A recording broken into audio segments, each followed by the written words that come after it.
Good afternoon, everybody, and welcome back to the Second Page podcast where we are talking past the points. I am Joe Oswald, as always, with my good friend and co host. Jay Martinez here. Welcome to episode 16. What do we name this one again? From Wakanda with From Love. Wakanda with Love. Think about it. And as always, our producer, Sir Johnson. Behind the big desk. Hey, it is a big desk. Yeah, It is it's a huge desk. Okay. Huge, without the H. Huge. It's just lined with vibranium. All right, so this week we are going to start light in light of all the heavy things that we're going to talk about. We're talking Black Panther. We're talking about GOP Nazis running for office. Gerrymandering red map, and Joe will explain what all that means. The Russian indictments that Mueller just put out, yeah, grand jury, Fun stuff. and then the Trump's response and what that means and the implications behind all that, Trump's SNAP benefits and the changes he might want to make to the program. We'll talk about inflation, high indexes for consumers and producers, right, Joe? We'll touch on it. We'll touch on it. And of course, unfortunately, again, for I think the third or fourth time in the 3 months we've been doing this, we will be talking about another mass shooting. And it just, again, I kind of don't want to talk about it, but we have to talk about it. And with that, we will start our show. And so yeah, So Black Panther. We're gonna start. We're gonna start it off well with talking yeah. about the Black Panther. Now, mind you, the both of you have seen this movie. Yes. I have yet to see this movie. I'm going to go see it on Monday. And I've done a good job of killing it. And for you've you. done a good job of sort of spoiling, but not, because I've been doing my best to ignore you. Which is Ignore it's away. not, and listen, it's not easy to ignore you. You say interesting things sometimes. Aw, Joe. Um, I like how he said sometimes. It's the nicest thing he's ever said about me. But I just like to actually start this off with you said something very meaningful during the ride here, and I'd just like you to recap that for our listeners. That's how we're starting this conversation. I think that's actually a smooth and thoughtful way too, because you were, it was very important. I thought what you said was very important. It was, and I like how you responded to it. And Steve, this is the first you'll be hearing of it. So when I was on the right why here, am I scared? you shouldn't be scared at all. It's not It bad. feels like a setup. No, it's not a setup. It's a trap. So on the ride here, I was telling Joe I thought about the movie, my thoughts, some of which I've already told you before the show on Black Panther. And at one point during the conversation, I was telling Joe how much, I guess, pride I felt and how cool it felt to be in a theater surrounded by almost everyone being black. And there was a certain feel to the room. But what I had told Joe in the car was that a part of me felt that maybe I didn't have a right to speak about that emotion or something because I'm not black. And then your answer was, and again, this came very organically at the time. I actually think that it's a beautiful thing, because we had the Wonder Woman thing, and it made women feel very powerful, and it was like, finally there's a superhero about us and a female director and things like that. But when you talk about, you saw a movie, and you saw a movie where the predominancy of the cast was African American, where the movie was geared towards African Americans, it took place in Africa. It was clearly a movie that addressed some issues of race, but the fact is that it was a movie that transcended race because it made you feel prideful. And you didn't feel proud about being black, because you are obviously not black, but you felt pride because this transcended racial barriers. This movie made people see things from a different point of view, and see things from a view that if the entire cast had been white, they probably would not have seen, or they would have associated differently with it. And I just thought that it was just, it would have been a different movie. It would have been a different movie. I just thought it was very interesting how you felt something that you felt prideful, but also and I hope I'm interpreting this right, a little bit ashamed, because you didn't think you deserved to feel that way. But that's the exact opposite of what a movie is supposed to be, and it's the opposite of what I think a movie like this should be. I don't know if I would say shame, maybe a right. Yeah. And Steve, you kind of answered a little with your face when I first started the comment, so very curious to see what you have to say about that. So I think I just want to note for all of our viewers, Steve is an African American. Right. Also, just to be that guy, a lot of the cast was actually African, right? Which is Were they? I didn't know that. Not African American. They were African. Okay. Right. Okay. I mean, we're all Africans, right? Indeed. Yeah. And you know what? This weekend we're all. I'm still waiting for my 23andMe. Wakanda forever. Now, and I had I had some a lot of feels about the film, and this is not on the reel. We will actually like have a big discussion Yeah, about yeah. it. We But don't want to usurp your show. this discussion, look, it the movie is a crowning achievement, and Wakanda is a place that you people sort of want to be in. It is an ideal of where, hopefully, we can all get to, as humanity, and representation matters, and the portrayal of people in the light that they were portrayed in this film, it's powerful and it means something. And a lot of what it says is to inspire, right? Mm-hmm. That's really how the film ends without giving you any spoilers. It's about inspiring the children of the future to say, I, to greatness. You know what I mean? And the more we have images like this, because like or not, the film and television and media shape people's perceptions of the world And themselves. right. And so this film is it's a moment in time that should be cherished as such, and it is for all people. That really is the beauty of it. And the only thing I would say is, as long as you didn't go there and cosplay and blackface Of course and not. dashiki, Of course then not. you're fine. But of course, and this is something that I think, because we're not on the reel, we should talk about the societal impacts and the political implications. It is, as soon as you have something like this that is inspirational and that does portray black faces in a positive way, you do end up with people who don't think that that is a good thing for the society. You have the angry white people who will post fake pictures that they were abused or assaulted at a Black Panther movie. There are these women that are putting Snapchat photos where they've superimposed bruises around their eyes and said that they were beat up at the movie. For one, I would love for them to actually show their ticket stub in those pictures just to prove, because there are always going to be people that will immediately see that, immediately believe it, and say, this is proof right here that black people are just never going to be this, that, or the other thing. They're never going to be part of our society. This didn't happen in whatever other movie you want to talk about. And I think that you will never get rid of stuff like that.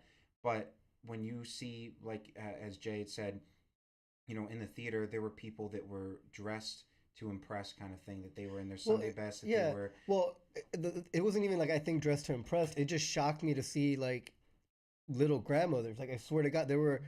Were they little? No, they were short, but no, they were cute.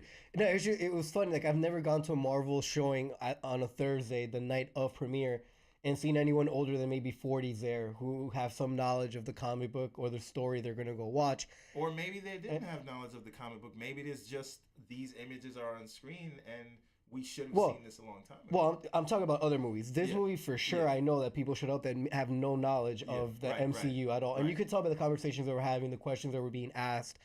And it just showed that this movie, again, transcended, and you all talked about it a little bit and on the reel for the non-spoiler one, that it transcended something. It touched on something bigger. And as I was telling all you before, where I grew up, it's not predominantly black, predominantly Hispanic, white, Asian. And I've never, ever in my life been in a movie theater where I was surrounded by 90% black people watching a movie. Right. And it happened. And you were not assaulted. You didn't see anything crazy go down. I don't think Nobody or feel tried that way. robbing the concession stand. No, to me, it was just like, it just showed. It was a movie. It was people went to a movie. No, but it was an embodiment of how important, I guess, the movie was for the black community in the United States and hopefully across the world. And again, we're not going to get into the particulars of the movie because I don't want to ruin it, no spoilers. We're going to leave that for the other show. But a few times in the movie, some political topics that are up for conversation now, that are in the national lexicon going on now, were brought up. And well, I can't bring them up specifically, right? No. But okay, but the thing about borders and things like that were brought up, right. And it was just.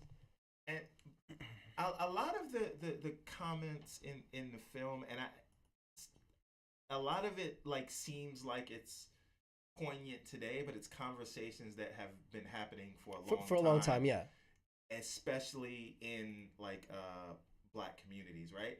And I take my hat off to Ryan Coogler, because all of those uncomfortable discussions that people have around the kitchen table or don't want to have, the fact that they would put it on display in a $200 million blockbuster movie and said, yes, that is just basically the main plot of this thing, is it says something. And the people that would draw reference to any sort of negativity around the excitement about this, I think it says more about them than the film. And I don't even sort of care to give that line of discussion any thought, because at the end of the day, you know, this is we also need to understand that it is just a movie, right? Yeah. Was that gentleman that you mentioned, was he the director?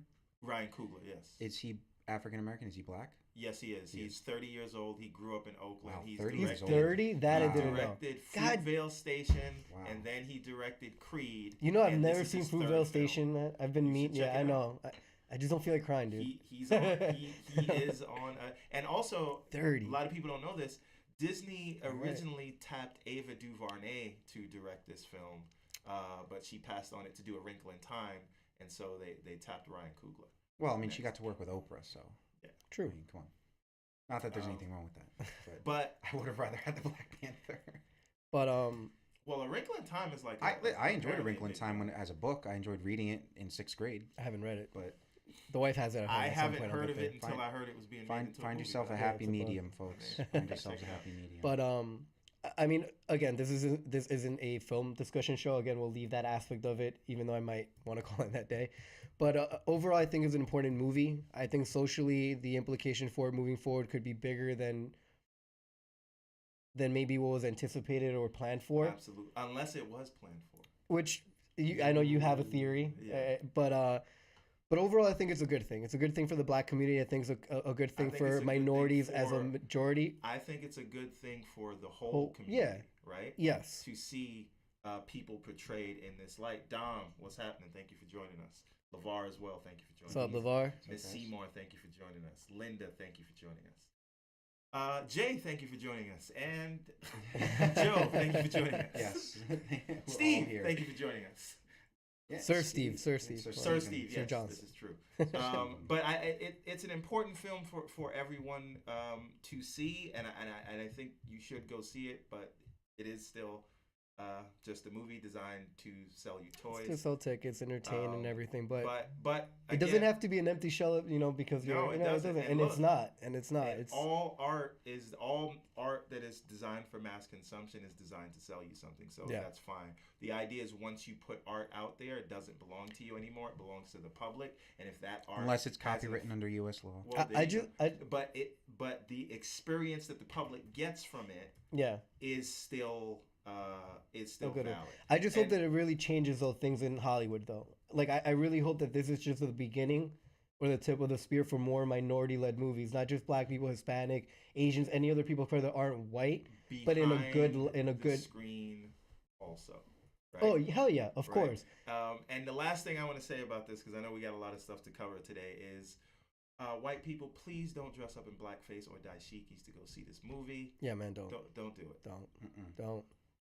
You will. Yes, that's it. But That might be the only time you see legitimate. I think it will be up violence, for and awards, though. that's- By the way, I think this will be in conversation next year for the Academy Awards, maybe for best costume, maybe Set even design. set design. I mean, the whole soundtrack, like it was all Adapted Kendrick, right? screenplay. Yeah, I think it might be. The acting was great. I mean, I think LeVar said something about maybe Heath Ledger being nominated, and maybe Eric Killmonger might be just good enough. The movie was amazing. Let's just. Oh, okay. All right. That was a subtle way of like, shut the fuck up. All right.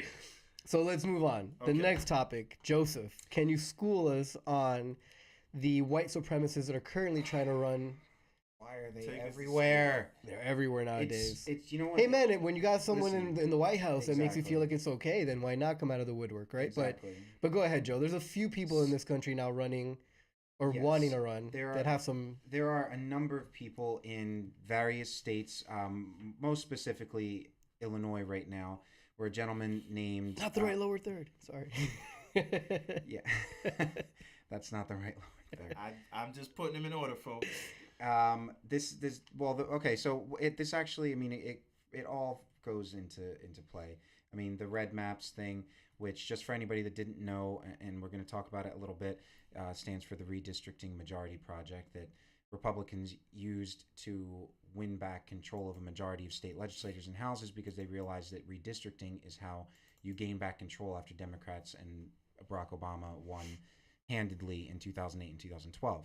So, in the most important people to talk about, specifically this gentleman, which I use that term very loosely, named Arthur Jones. He's a Holocaust. Guy on the motorcycle? Yeah, no, that is Paul Nealon.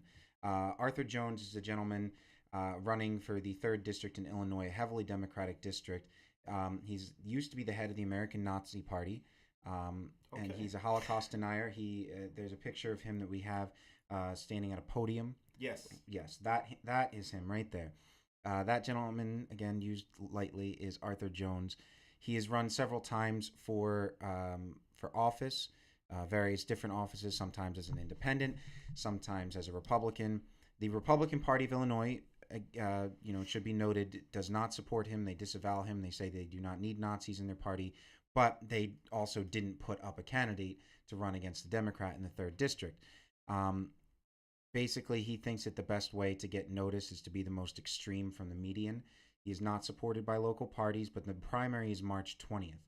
And he's unopposed, right, or no? He is running unopposed in his primary, so he will probably get the GOP nod, but he will lose in the general election in all likelihood. But his face will still be out there. Like people will still be seeing him. And he'll be part of the ideas. GOP ticket. And then, of course, people say that it doesn't represent the whole party and blah, blah, blah. But how does that, I mean... They're going to say that it doesn't represent the party, but it's still going to pull people out. I mean... People like David Duke, the KKK. Oh, he's thrilled. Yeah, of course he's thrilled, and they all work with him. But these are all people who, at the same time, found 60,000, 100,000 votes. Whether or not they were even close to winning, these people found votes in elections from people who want to see white supremacists take control of specific offices, who want to see them as mayors, as state and local legislators, as governors, as senators. I mean, you've got the gentleman that's on the motorcycle. His name is Paul Nealon. He's running against Paul Ryan in Wisconsin. You have no shot. He lost. He ran against him before. He ran in a primary against Paul Ryan, and he lost 15 to 85%. But still, 15% of the Republican primary voters in Paul Ryan's district voted for this man. Against Paul Ryan, a very well-known gentleman. I mean, how much of that was like they saw Paul followed by 2 syllables and was like, maybe it's. They got confused. I hope that. I'm sure that there was some people that were confused, but the point for this man is that he campaigned with Roy Moore. He campaigned for him. He appeared on White Supremacist podcast with David Duke to disavow Jews and say that they control the media. He is a person that, even though he is directly asked sometimes, are you a white supremacist, he will usually not deny it, but he won't usually acknowledge it. Then again, he appears on all these shows. And he's, again, running against Paul Ryan for his seat. He's primarying Paul Ryan. You never know. With the way things are going, when you have wasn't there talk of Paul Ryan retiring? No. Well, there was like a blip, and then he's like, no, that's not happening. Got to stop listening to everybody. He's not retiring. Or it might be happening. He just doesn't want to put it out there just yet because he still has something. His legislation docket. Yeah, he accomplished what he wanted to accomplish. He wanted to pass that tax. Millions. He never wanted to be House Speaker. I mean, he almost turned it down. He wanted to be president, vice president. Nonetheless, I almost feel like he was also kind of forced into that. Is Paul Ryan Batman? No, he's Aaron Rodgers. No, okay. No, he's not. No. Aaron is a great man. No, you leave him out of this, okay? Yeah, I hate you for saying that. You leave him out of this, all right? No. Harvey Dent. Well, okay, so then we have another guy, Sean Donahue, running as a Republican in Pennsylvania. He Is that claims... the guy in the blue T-shirt? Pardon? Is that the guy in the T-shirt? He might be wearing a T-shirt. Okay. I'm not sure. Sean Donahue, yes, the bald guy with the blue shirt. Okay. Running in Pennsylvania, claims that Black Lives Matter and Antifa are armed militant groups preparing for an insurgency against America. But his living room has wood paneling, so I don't really know if I care about what he has He's to say. gotten in trouble for threatening the local district attorney and for being a little rambunctious in his attempts to run for mayor. But he is looking for a seat. He probably won't get it. I mean, most of these people will not get it. Now, let's go into people who have a chance to or already in office. People like John Abar. He's running as a Democrat in 2014. He tried to recruit Black people and LGBTQ members into the Montana KKK. Very confusing. And he's running as a Democrat while rocking a "Make America Great" hat again. Mm-hmm. Did he try to get Dave Chappelle? The blind Dave Chappelle, version, yes. Yeah. He claims that he's defending the pride and dignity of white people, even though on that same website where he says he's defending the pride and dignity of white people, he says he apologizes for bigotry and hatred towards minorities in Montana. I don't understand it. He's running for State House of Representative Montana, not federal. He believes that European Americans should be a protected class of people because he thinks that they experience racism towards them and that they don't have any rights and they should be protected. Poor them. Then you have Mr. Joe Arpaio, Republican from Arizona. Can't stand that guy, man. Recently presidentially pardoned Sheriff Joe Arpaio of Maricopa County, Arizona, was known for rounding up Latinos, putting them in tent Americans, city or whatever. both American citizens, naturalized, and some illegal immigrants, as they would be called by him. 160 people died in his cells. Mostly from suicide. Exactly, mostly from suicide. They were segregated into what he liked to call concentration camps. Despite various court orders to stop, he was arrested, charged, and convicted of contempt. Pardoned by Trump. Pardoned by Donald Trump, which... By Donald KKK Trump. I didn't know that you could run... I mean, I guess I could have known, but I didn't know that you can run for office with a felony conviction because the judge refused to remove his felony conviction. They said, look, you were pardoned, but that doesn't remove your record. You're still a and he can convicted still felon. run. So he can run for... So he's running to take, so I think, Jeff felons Flake's can't seat. vote, but a felon can run to hold office. That's a good point right there, wow. Jay. That's a good point. Wow. Did you catch that, Stephen? That is ridiculous. A felon cannot vote, but a felon can run for state senate in Arizona. Also, wow. Also, is that just Arizona or is that like a federal law? I think that I you know what? you don't want to think about it. I just wanted to stop. Know this. I just wanted to stop. I don't know if you guys know this, but nothing matters anymore. So. Nothing really matters. I was thinking the same thing happened in my head. I saw it. You know, what I get tired of is when we post our shares and stuff and we try to get people to watch our show, and just because we mentioned Black Panther, we have spammers that are posting like, "Oh, watch the movie illegally." Oh God, that happened. And there's no way to get rid of it. You can't. I try to delete the comments, and it doesn't go away. I guess we should not mention that next time. You gotta hold your finger on it and then delete it. But maybe that's something we can do after the show. After the show. All right. So we've talked about it ad nauseum, I think, for the last couple of weeks, but it keeps coming up. So obviously we feel is we this have more to. Black Panther? Because No Black Panther. No. Oh no, I was going to talk about the inherent racism right now that's kind of running rampage through the country. Again, not saying that all Republicans and not everyone in the GOP is a racist, but why is it that all these people, except the weird guy that wanted to get transgenders and blacks into the KKK, who's running as a Democrat, why do they all feel that they have at least a home or a possibility within the Republican Party, right? Like, they're not running independent, they're not running Democrat, they're running Republican. So why? Considering the Democrats have kicked out Al Franken for, alleged sexual transgressions, it's clear that the Democratic Party, at least for the time being and at least in recent history, is a party that is willing to call people out on things, that is less likely to accept you or support you. I mean, like I mentioned, some of these people are not supported by their party. But then you've got people like Steve King. He's an 8-term Republican from Iowa who believed that, he says on his website, diversity is not our strength. He believes Obama is from Kenya. He keeps a Confederate flag on his desk, even though Iowa is not part of the Confederacy. He says that America should not apologize for slavery. And he's been elected 8 times in Iowa to represent them in the United States Congress. Corey Stewart, running for Senate in Virginia, who is just a blatant white supremacist. You've got Matt Gaetz, who is running as a Republican in Florida, who has appeared on Alex Jones's show, with Chuck Johnson. There's something in the water. The lizard people are coming, guys. It's the lizard people. He hangs out with Chuck Johnson, who's considered an alt-right troll. He's been banned from Twitter, along with Dana Rohrabacher, who also has appeared with Chuck Johnson. And he's running as a Republican in California for re-election, which means he's already been elected. Yeah. Don't forget Tom Tancredo or whatever that guy's name is. Yeah, Tom Tancredo. He wanted to bomb Mecca and Medina. He said bomb Mecca and Medina. Not to be confused with Tom Tucker from Family Guy. Yeah, very Diane. Lou Barletta, Republican from Pennsylvania. He's a congressman now running for Senate. He's an anti-Semite. You've got all these people who feel emboldened, as George Bush would say, emboldened by the actions of the president and his inability to condemn these types of things, to his inability to condemn domestic violence in supporting people like Porter and these other people in his administration that have a history of domestic violence and abuse, and he thinks that that's totally okay.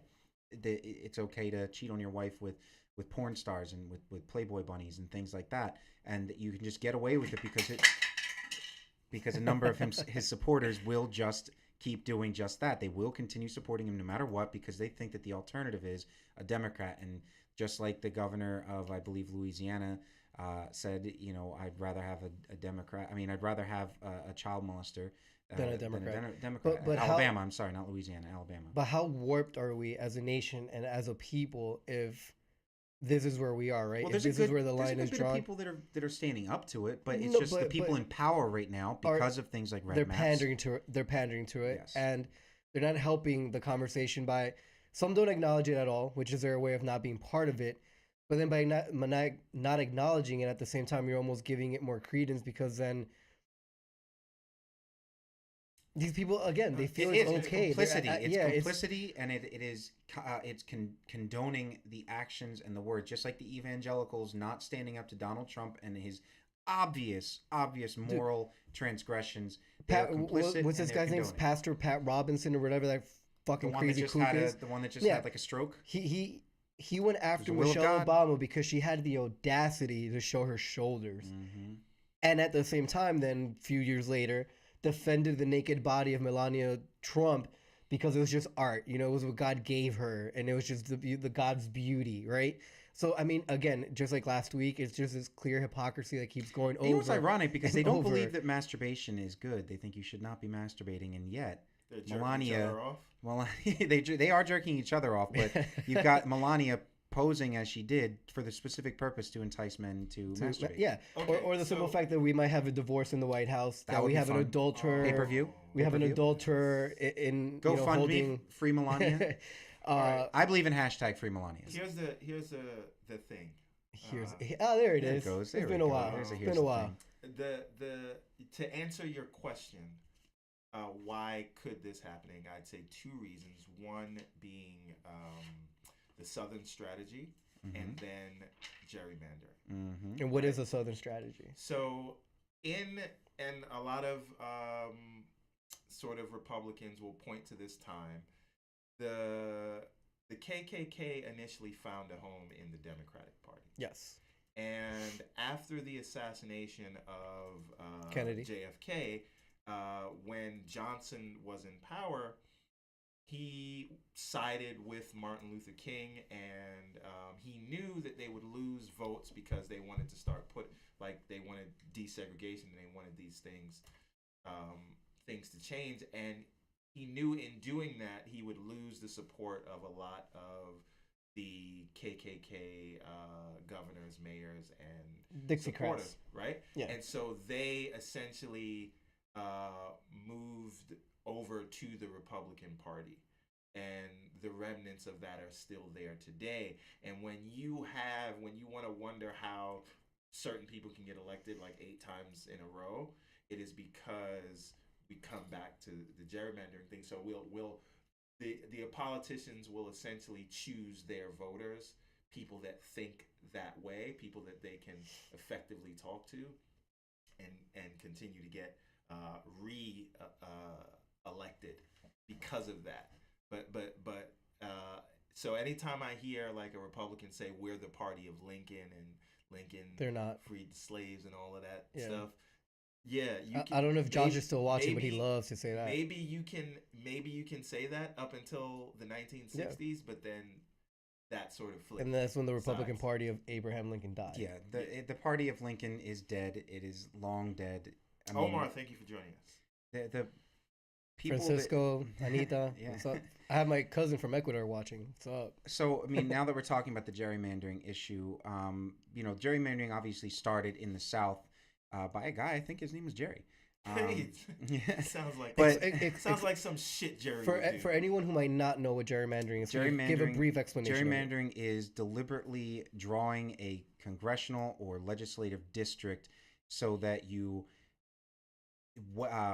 reduce the weighted value of one party's votes over another. So it's like if you have a pie and the people are spread about all over, but there are clusters of like Republicans and clusters of Democrats, you draw a district so that there are more Republicans in it and less Democrats so that their votes are weighted differently. Which happens a lot in suburbs Exactly. outside of major So cities. it's Which how are you Democratic, it's how you end up with districts that look like Goofy or salamanders or that snake in weird boundaries that don't match up with the actual geographic or topographical boundaries of a state. Yeah, they'll be like in the shape of an elephant. Yeah, and they draw them because and they say that they have the I saw what you did legislative authority to do this. They said that it's only in the hands of the legislature to do this, and the courts have now finally, for after a long time of just seeing partisan gerrymandering, just destroying democracy.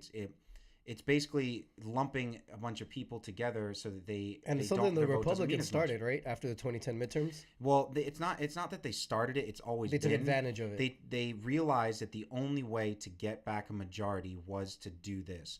So, right now the gerrymandering case in Pennsylvania, the courts gave them until I think February 15th or February 9th, I think, to come up with a new congressional map that would be less partisan and then have the governor sign it. The governor vetoed the map that the Republicans sent him. I mean, most people probably assume that because they didn't really change anything. So the Republicans have now surrendered their right to draw a map, and the courts now have it. The courts in Pennsylvania are now going to likely end up having to draw a map, and there's nothing to say that any citizen, a member of the legislature, the governor, some guy standing on the street can just submit a map to the Supreme Court. They can consider anything or not consider anything at all. That's completely up to them. But they now will be probably the first time, at least in my recollection, that a court of law will be deciding what a congressional district looks like, because it is clear that and this is the key to this case, that the district maps violated the Pennsylvania Constitution. This is why the Supreme Court didn't take it up. They said it violated the Pennsylvania Constitution, which guarantees the right to vote. And by gerrymandering, you're taking away certain people's rights to vote because you're lumping them together with people where no matter what they do, they'll never be able to overcome the majority. 49% of Pennsylvanians voted for Republicans, and yet Republicans control like 2/3 of the legislature. They voted for a Democrat for governor, and yet the state ends up going red for Donald Trump and for a number of Republican legislatures and mayors and such, because districts, and it can go down to a city level. Gerrymandering is not just a federal thing. It's not just a state thing. They can go down to a city when they're drawing district lines for wards or for boroughs or for councils and things like that. So right now, the Supreme Court is going to hear the cases out of Wisconsin and Maryland, both of which... Do they have anything on the books on their constitutions that make this illegal, or how would that stand up how do you think that would stand up in the federal court if there isn't something like in the Pennsylvania state constitution that makes it illegal in their state? Well, I think that the League of Women Voters and the various citizens that signed up to sue the legislature in Pennsylvania had a very specific case, and that's a good thing that the Supreme Court didn't review it. They might also have not reviewed it because they have these two other cases on the docket. So it might just be too much. And they're just like, it's redundant. But Wisconsin and Maryland, these are both states that Democrats have been considered the gerrymanderers, and no matter what party you're in, gerrymandering is wrong. It is wrong. You take away people's right to vote. It's unfair, and the Supreme Court usually does not like to take up issues that are political in nature. They most of the time will defer to a legislature, defer to the executive branch when it comes to stuff like that. So what you're probably going to see is this court, which is a 5-4 split with a Republican majority, or conservative majority rather. And your thief. No, I fucking hate that guy. God, I hate that guy. Sitting in a stolen seat once something is Here we stolen is go. always stolen. Here I we will go. say that to the day that he dies. So, We got a while, man. so you will have the Supreme Court then now reviewing whether or not the partisan gerrymandering in Maryland and Wisconsin, and likely then will go down to Texas, which is known for it as well, and for other areas, whether or not this violates the U.S. Constitution, which does have rights to vote to certain extents. But it's so difficult. It's such a muddy water because the U.S. Constitution does not specifically say, it doesn't really address these kinds of issues, and it doesn't really give any one person the right to make But these then things. what? But then why hear more than one? Because I'm not. If maybe there's just a limited understanding of how it's supposed to work. But if the Supreme Court makes a decision, right, it goes all the way down to the lower courts. It basically becomes almost like a rule of land or their interpretation of what, right, and then lower courts will take that and use it as precedent to rule, and Exactly. right. So why hear more than one gerrymandering case, right? Well, Because they then, merged them. oh, They merged okay, them. okay. So, But then would this answer the question for all other future gerrymandering cases that it, come up? it pretty much will, because it will give it will give states and parties and even citizens the impetus to sue, to say that the Supreme Court has ruled that this is gerrymandering and it's not right. So we now have a leg to stand on. Whereas before, it's just we're suing, and whether or not a court wants to hear us or not goes through appeals process, then it works its way up to the Supreme Court. So this red maps thing, which is again redistricting majority project, started because Barack Obama and the Democrats won a supermajority in 2008 and 2012. And in 2000, I'm not 2012, but Barack Obama won in 2012. They basically The good old days. decided that the only way to win things back is to gain control of state legislatures, which get to draw the district lines every 10 years during the census. So they started this in 2010 when they started taking back control. Well, actually started in 2008, 2009.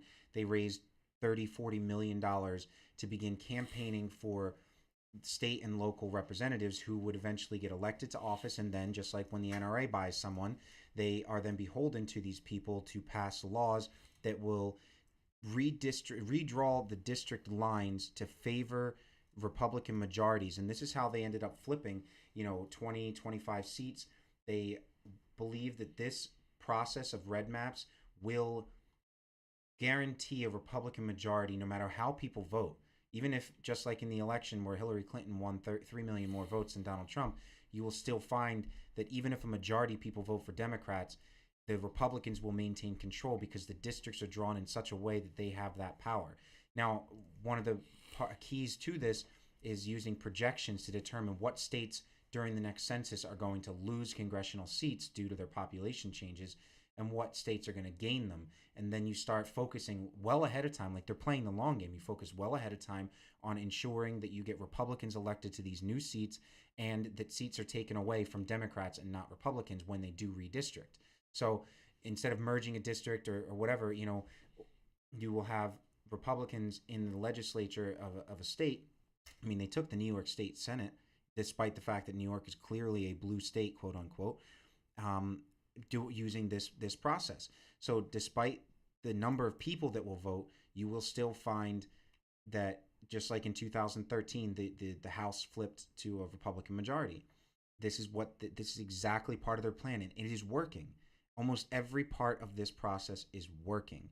And when we come up into November, into the midterm elections, and after these primaries are over between March and July, you will find that Democrats don't have enough money. They don't have the strong leadership that is required here, because that's what Republicans say they lost control 10 years or 8 years ago, is because they didn't have strong leadership. They didn't even know who the head of, you had which is a point Papa Bear Bill O'Reilly saying, I don't even know who the chair of the RNC is. Which is a point I brought up last week, which I think it's, you're kind of reiterating it, that there is no leadership right now in the Democratic Party. There doesn't look like there's a path forward. And that little bright light at the end of the tunnel that seemed very hopeful in the beginning of 2018, end of 2017, seems to be getting smaller and smaller and further away, maybe further away to 2020. But to what you've been saying, Joe, though, real quick, how does that affect gerrymandering? Does that affect everything up to the federal level? Yes. Like, so how isn't it populated? Isn't it weighted by vote, not by district? The the electoral college, right? Well, the Constitution says it's supposed to be one representative for every like 35,000 people. They don't follow that rule. They keep it at 435 members of the House. So they just move those members around depending on where the populations have moved from the several states, and that's why a place like Montana still has 3 electoral votes because it's two senators and 1 representative. But if for some reason 50 or 60,000 people move from New Jersey to Montana, New Jersey would lose they would lose a congressional district, and we'd have to get rid of somebody who's here. We have our 13 or 14, 15 districts. And that means we have that many representatives in the House of Representatives. No, but lose one in Montana would gain one. Yeah, but how does I get that? How does that translate into a general election for the presidency? Does that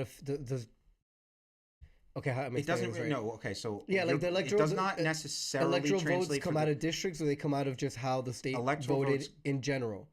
They come out of how the state votes in general. You do not vote for president. You vote for an elector to go to the electoral college. Okay, but let's say there's 10 districts. Okay, 15 districts. Let's say New Jersey. But the number of electoral votes you get are dependent on the number of representatives you have plus the 2 senators. So you get a number of electoral votes equal to the number of representatives and senators your state has. So California has the most representatives and 2 senators, so they're worth like 55 electoral votes because they have I'm just throwing it out there. I might be off by a couple, but so they have 53 congressional representatives and 2 senators. So they get 55 electors. And when you vote in your district, which is drawn by your state legislature, you're voting for an elector to go to Washington and vote for you. Which and technically he's not beholden or she's not beholden to vote for who you voted for. That's why we had like 3 or 4 that didn't vote for the Trump person. Despite the fact that their people did that. So, but the most important thing is with control of the House of Representatives, which is determinant upon the state that drew based on the census that drew the new district line. So if you've got New Jersey with 250,000 people in Newark and 200,000 people in Jersey City, and you lump them all into one district, of course that one district is going to be Democrats, but then you build 4 districts around it with like 30 or 40,000 people in it, but they're all Republicans. Now you have 4 representatives for the Republican Party representing 100,000 people and 1 Democrat representing 500,000 people in 1 Democratic district. Yes, which is the issues that are. And that's how you get a House majority of Republicans, even though a majority of people did not vote for them. So, I mean, even like we got President Trump. In the redistrictingmajorityproject.com, which is their entire plan. I don't know why Democrats didn't read this or they didn't think it was important. Last updated, most of this is, it says in their conclusion, this was last updated at 9:23 a.m., January 16th, 2013. And this plan has worked all the way up to 2016. Besides Russian meddling, this has also put Republicans in charge in all 3 branches of government, has allowed people like Donald Trump to get ridiculous laws passed that otherwise would never have passed in any time of recent memory. Even, I mean, you wouldn't even find Ronald Reagan supporting some of these things. And he gave us a tax cut that led to a recession for 2 years. Okay, so this is definitely an issue going into 2018 and further. And now we're looking at another issue, which is that this investigation into Russia and the implication to their involvement in the 2016 election. Yes. So now Mueller's indicted 13 Russians and 3 companies, right? Yes. So now there's more teeth into the argument that there was something. Trump inadvertently, I guess, admitted to it when he tweeted out that, this came out in 2014. It proves no collusion, but now you just prove that this is something going on, which you've been denying. So he can't now say it's a hoax because he's saying this was happening before. So it's one or the other, make up your mind. But again, so this just keeps playing into 2018, into that, in my opinion, light at the end of the tunnel getting dimmer, is that we have what you just mentioned now and told us all about gerrymandering. Now we have Russia, which is, now they're saying that they're in it again. That there's operatives right now working, moving into 2018 election. I think I heard something about Japan, other nations in which are, the Russians are meddling in their electoral processing. So what happens to Trump again now? Teflon Don, we talk about this all the time. How does he move forward from these indictments? What does that affect for him? And then also, what does it mean about our election moving forward in 2018? Do we have to worry about bots again? Do we have to worry about fake news all over again? Let me help you. Are we gonna have a repeat of 2016? Let me help you out there again. Yes. Now, next topic. No, but to answer your question about what. I'm gonna get to Russia in 1 second, but before we get to Russia, The Republicans lost everything in 2008, and in 2 short years they turned it around to go and retake. What did they take? The Senate first or the House first? Both, right? In They took the House first. They took the House, and then They didn't and then flip both after- in 2010. No. No, they took the Senate a little bit after. Yeah. Oh, okay. So, Alright. but my point is, just because we don't see it now, because the same way we're saying all is lost, we don't have any leaders, whatever. That's the same thing the Republicans said, and then they went and turned around and took things back. And I'm just saying it may not be. It could be as bad as you think, but it may not be. It may not be. Now, Mueller and the basically symbolic indictments. Yeah, because it doesn't mean anything. They're not actually going to indict anybody. No. But I think this was there to give them. Well, they are indicted. It's just Russia's not they're gonna. not going to do anything. Yeah, Russia's not gonna Yeah, extradite their own people out here. And, Exactly. Well, not only that, but the indictments were against 13 Russian nationals and 3 companies. And a company. Well, the main company was the Russian Internet Research Agency, which has an acronym of IRA.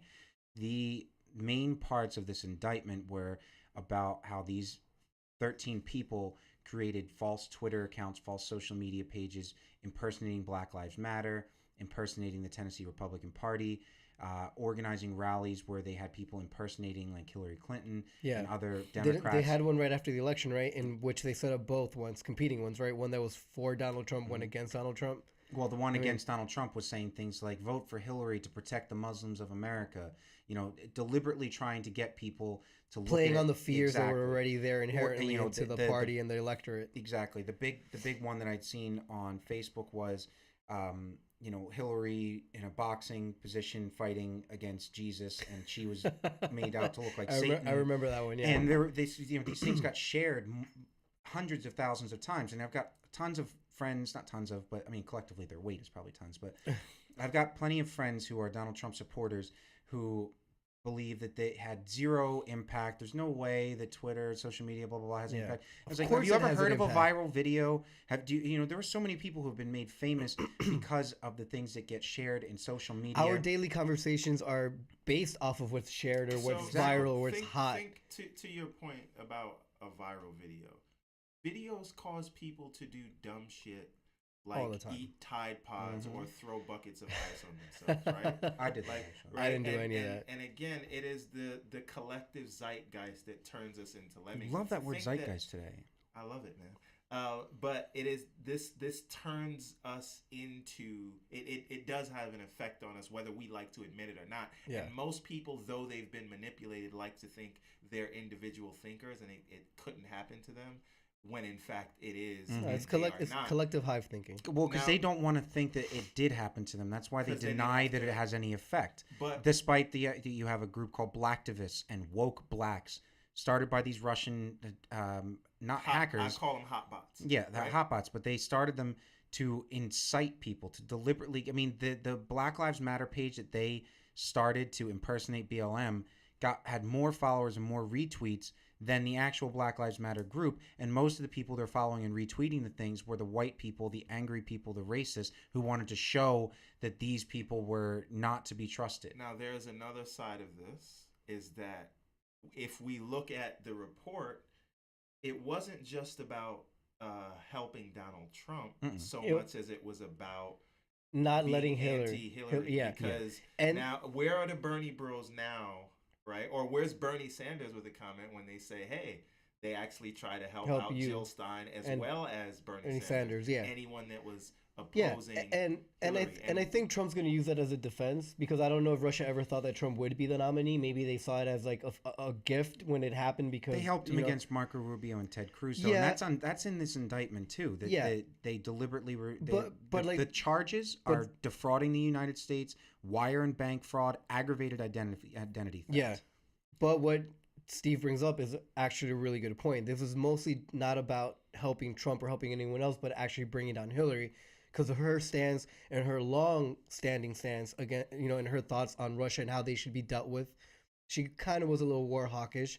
She had tough rhetoric for them, and Putin would not had an easy time with her as president, with the pending sanctions. And everybody knew she was going to run, even while Barack Obama was president. Exactly. So they had time that's to why prep people and time say to as a plan. politician, you never tell people what you're going to do. They you knew keep was playing going mom. to run since the year 2000, and there has been a nearly 20-year propaganda smear campaign against her. Very and true. A lot of the people that hate her because they have been manipulated. Yeah. So you know what? Whether it was about the Russians doing it today, the Republican Party has been doing this and fomenting seeds of fear, distrust, and anger against her. And a lot of people don't like her and don't know why. In retrospect, I think I will admit on air that I kind of fell into that. Because we would say, I don't trust her. Why don't you trust her? How is she worse than other politicians? No, you're right. You're right. And if she was, I still contend that if she was a man, she would have won by 10 points. But that is my only. No, that is my. I think you're right. Opinion. Now, she also wasn't an easy person to like, though. Why is Trump an easy person to like? No, but. No, he is for but those type of people. he's a showman. Like there is some gravitas behind him. There is saw some a couple personality episodes of The behind him. Apprentice. Yeah, Hillary just really she made it easier. I'm not saying anything that they I heard she was a bad tipper. But I think this is part of the problem. The or maybe the misconceptions that we have about people, and we don't know where it comes from because we are not. Well, I know where that comes from for me again. Seeing different people in power than we are used to, and I think that just the fact that she was a woman, she had to play a harder game, and she was held to a different standard. She was held to prove everything she said, whereas maybe Bernie Sanders wasn't. She was held to she was blamed for a husband cheating on her. Like, she could not be a human being that was mad at a person. Or that forgave a person because it was bad that she ever stayed with them because she just wanted the last name. I think a lot of people also didn't, they were kind of focusing on the fact that she attacked the women that accused her husband. That she, deliberately tried to go after them legally and blah, blah, blah. How many women do that as a knee-jerk reaction before they I don't know. In the Me Too generation, I'm not so sure that we're supposed to talk too much about that. Okay, that's the problem. We're not supposed to talk. But we're not talking enough about Trump and his affairs and his porn stars, right? Right. So this is double my standard. problem. So she has to deal with a thing that a lot of people didn't have to deal with. But the other thing to understand is that right now, when you get into a Twitter beef with someone or you're reading these comments, a lot of those comments are literally bots that will look for keywords and then put out. I'm sure I've argued with some bots. No, and they've gotten better at it because I kind of used to be able to tell after a few Turing comments test. when it's a what test? Are you familiar with the Turing test? The Turing test. Yes. I'm not. Oh, so it's essentially Alan Turing. Yeah, Alan World Turing. It is the idea of being able to tell whether you're speaking to a computer or not. Yeah. So a lot of people use it to say, okay, it's like a challenge. Like, you'll be in a conversation, and the sooner you can figure out whether you're talking to a machine or not is how good the AI is. Huh. Okay. I wonder if Donald Trump is a bot. He might be. He's definitely a marionette, but okay. Manchurian. Last thing. What if Donald Trump is the weapon of mass destruction, right? In that it's not so much about we support and believe in Donald Trump if we're Russia. What if we knew that he would cause the most damage to the United States as president?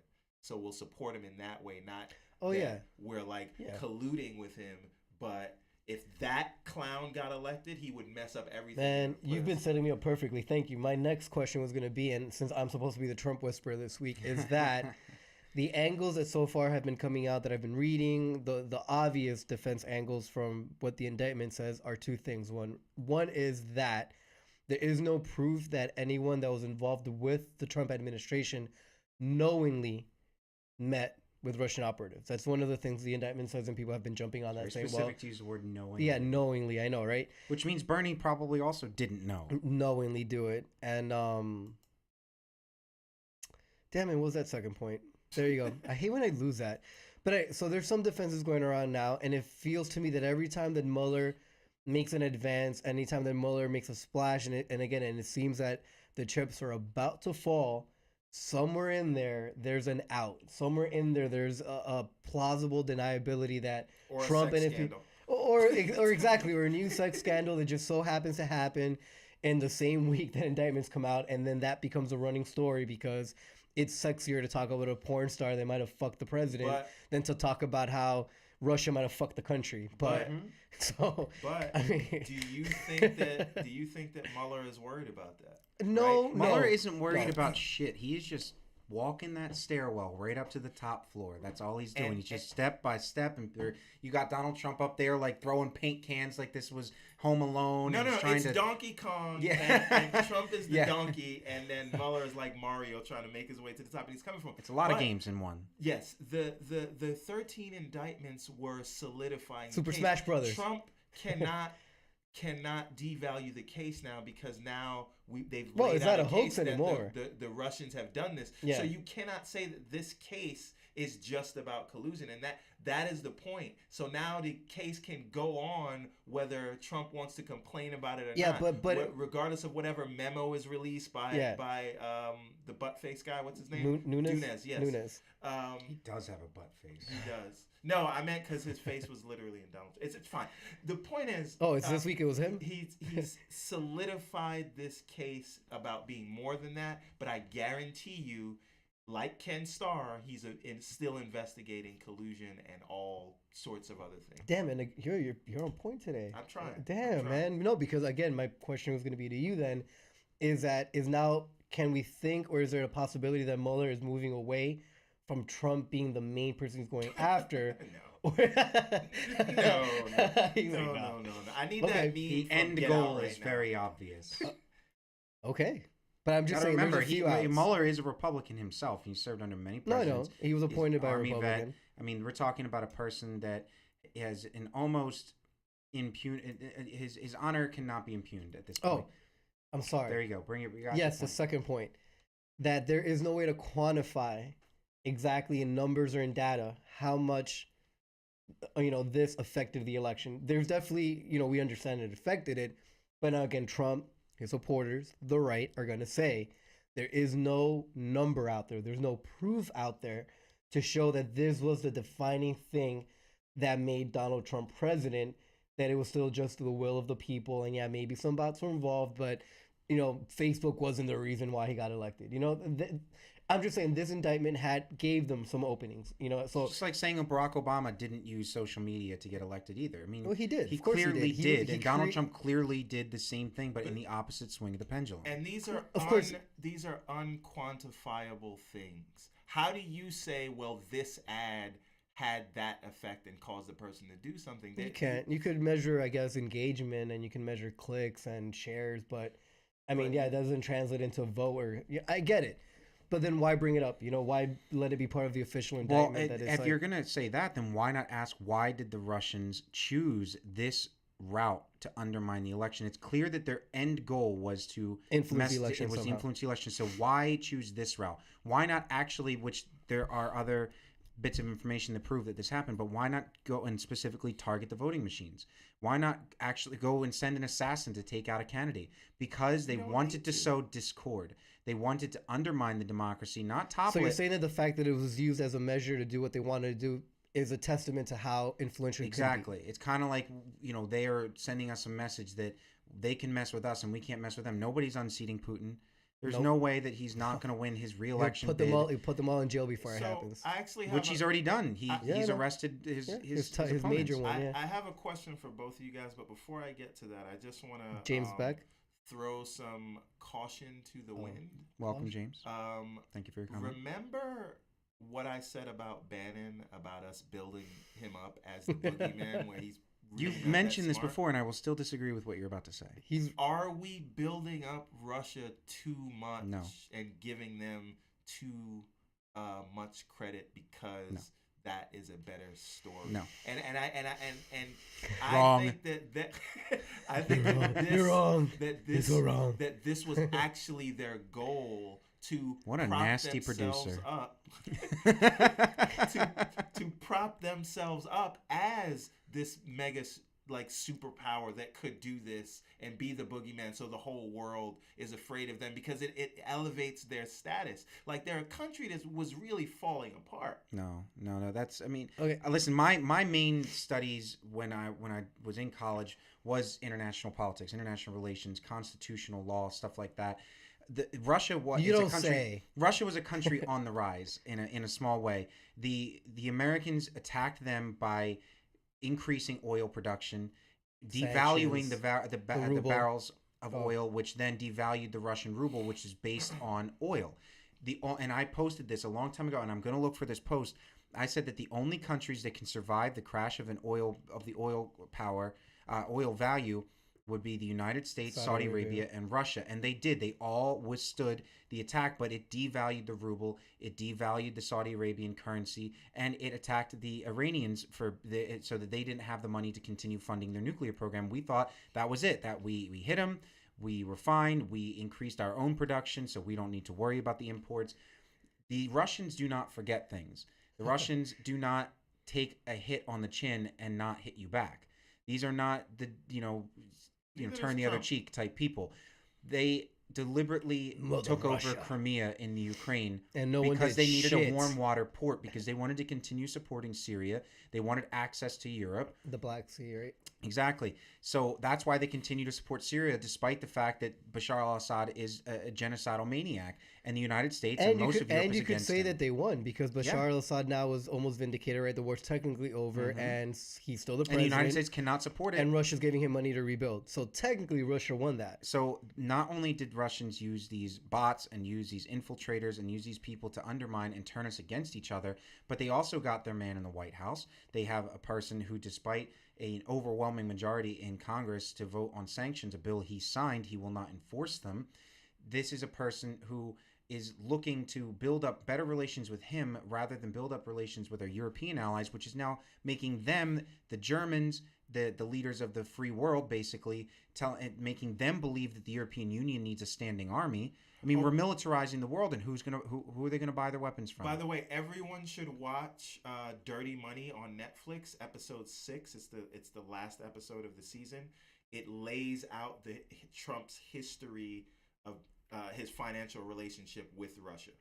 Yeah, so some of his administrators. I mean, we're talking about Paul Manafort, and we're talking about some people that have been with him since his Papadopoulos too, right? Manafort came from the Ukraine. He helped Russian-backed oligarchs take control of a country, and whether or not that they survive or not, the point was he got paid millions of dollars to do it because he knows how to do that kind of stuff. That's why he helped Donald Trump. He used the exact same tactics, turning people against each other, using fake social media accounts, using bots, using fucking Russians, and turning nationalists into a power base.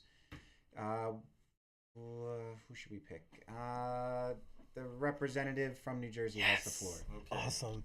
To answer your question, the difference, and I kind of don't want to go against you because I'm 0 for 2. I still disagree. You were right about Bannon. He was not. No, he was. No, okay, before you say something, I just want to mention, while you may have successfully been right in the end game about Bannon, where his power was debilitated, he's still around. He's still a very shrewd political thinker, and he's still very much important.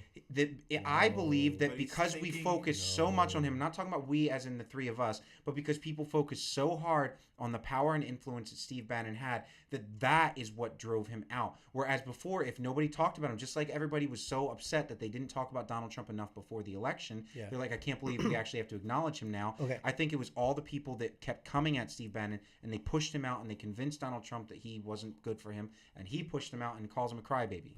Okay. So that's why I disagree with you. So back to my answer. He's still a hack. The difference is that, he was a hack. He was semi-influential, and maybe we bit too hard into that apple.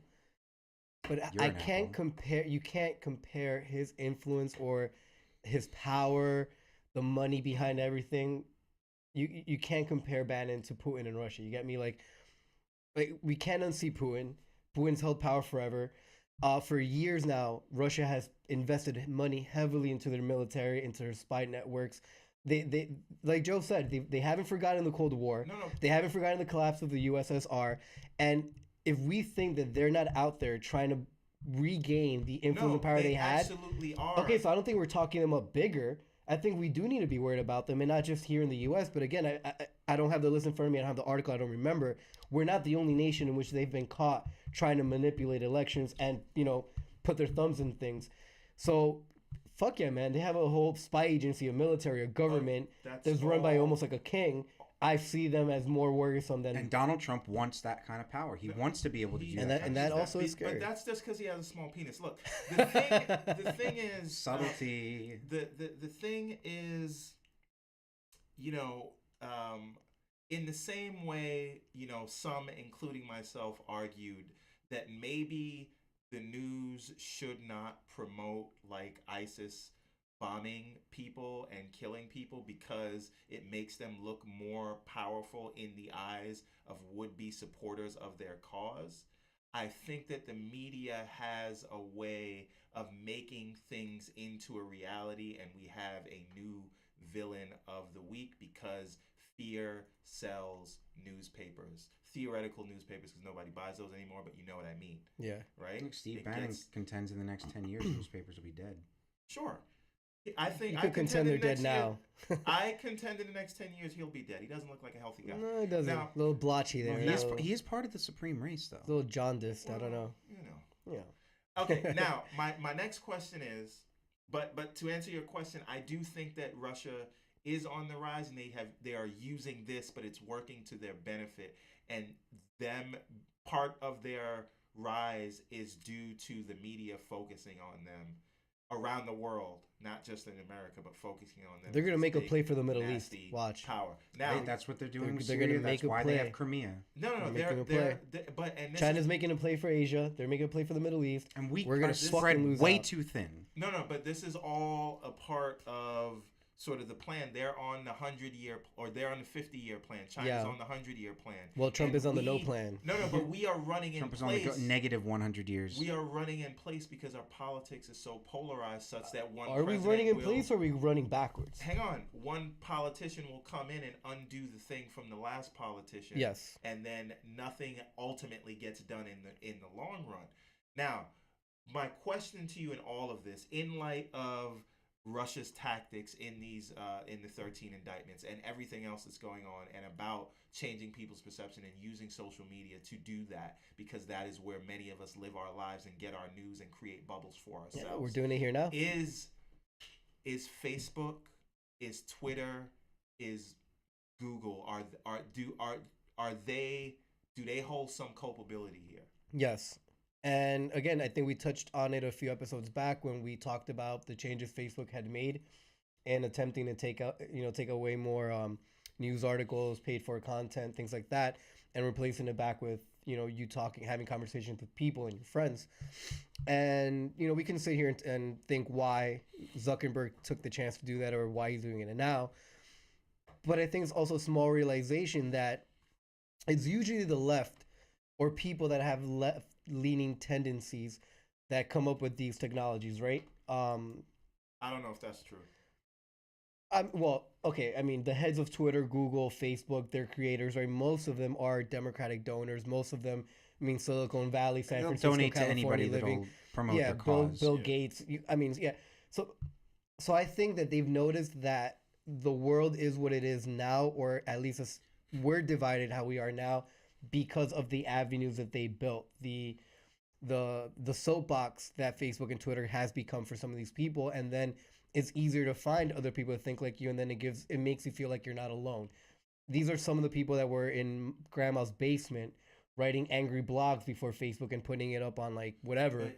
Now they can MySpace. Now they can talk to friends across the country that feel like them, and now there's like a unity to that thought. There's a vindication to that. Here is the kicker here, right? Damn it, he didn't say it. But wait, they're we small. live our lives through social media, and many people smarter than me have argued that it is social media that ultimately makes us feel more alone, right? So this connected world makes you feel alone, and then it provides you the hit, right? With here's a group of people that think just like you, that tell you, yes, your dumb ideas are right. Yeah, you're right. Yeah, the earth is flat. And this is what I'm saying. So, and I don't know what the fix to this is, but if they are culpable, then what? There is no fix. I think the fix with how important and how entrenched social media is in our lives and in the way that the world is moving forward, I think the answer has been taken out of their hands, at least the creators' hands. They still hold some sway. Like we just said, Facebook is kind of changing the way they do the algorithms or whatever. But social media will never stop being part of the fabric of the world anymore and our Right. society. So I think we're going through a time of learning how to adopt this new technology. Like we're pretty fresh. Like Obama was the first U.S. president to really take advantage of social media and use it to win an election. He basically created the White House.gov and everything moving forward after that, which now Trump has inherited. So again, we're only 8 years removed from the beginning and the influence of social media in our politics. And we're maybe 12, 15 years removed from the starting of it in influence in our society. So it's pretty much like it's an infancy, right? So I think society ourselves, we're gonna have to realize how much it impacts us, what we need to do to change it, and then I guess how we limit it, how we interact with it, or how we take away. And there's things now where people are trying to flag fake news, where people are proactively trying to say this is real, this is not, and try to bring But light what to it. happens when people flag stuff that they just don't agree with? But I mean that happens now, Yeah, I mean, right? you But have you just plenty of don't know if people it's real or not. that would I flag someone that they hated or had a problem with, and flag a picture and say it was I just flagged offensive you, or by the way. something. Just flagged Flag you. flag you. Well, I think what you're gonna find is that social media is basically the same thing as let's go all the way back and talk about the printing press. Yeah, I mean, when the printing press came out, books became things. Johannes Gutenberg. Churches were like, no, we can't have this. You have to have people handwriting these things, and you can't, because then regular people are going to start knowing things, and you can't have regular people knowing things. And then, like every pendulum, it does eventually swing back, and you get all the way to now, where you've got literally all the knowledge in the world at our fingertips, and people are still eating Which Tide is not Pods. a bad thing. People are still eating Tide Pods. People are still shooting schools up. People are still electing people like Donald Trump to office, and it's not like there's anything that can really stop them, because everybody has their own individual God-given right to do what they're doing. Doesn't mean it's right. No, and the world is not fair. I've said this many times. The world's not fair, but it can be made just. It's just that we are not going to be able to do that if enough people do not stand up, if enough people do not say something or try to do something about it. And there are people that are trying to stand up and do something about it. There are people like us that go on and we get on podcasts, and whether we have 4 viewers or 400 viewers or 40 million, we are still going to... It's a work in progress. Hey, It's a work in Iris, progress. how are you? Iris. I believe people like that, and people that go to their town council meetings, and people that vote in every election, whether it's a presidential election or election for school board, those types of people need to stay involved. And right now, a lot of people make fun of millennials and say millennials aren't doing shit. Millennials are breaking everything. It's like, Young punks. but at the same time, they're not even acknowledging the fact that the previous generations are the ones that set in motion the millennials. They're the ones that built everything millennials are using. They're the ones that destroyed the economy times over and put people like a 70-year-old narcissistic megalomaniac bigot in the White House. There are people like that that believe that we need to have guns on every street corner and in every pocketbook and in every school, church, bar, playground. That mean there are people that think that we should be armed in the studio right now. Yeah, or army teachers, which we could get into because we will have to talk. I mean, honestly, I guess, I mean, unless you want to tie up any loose ends on that one. No, I have one loose end. Sure. And this is a question I want to ask to all of America and the world, and you guys. You're reaching America, listen up. Sir Johnson's asking a question, reaching guys. us now.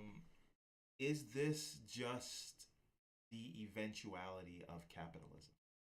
You see, when we talk about the culpability of Facebook and Google and Twitter and all of those people, and we talk about the money in politics, and we talk about people being self-interested, and we talk about buying off politicians, and is this just what it ultimately comes to when you have big money involved in these things? When you are an advertising company and you are under pressure from your board of directors and your shareholders to make more money, and there's money coming in to buy ads, do you care where that money's coming from? Do you care about what the purpose is?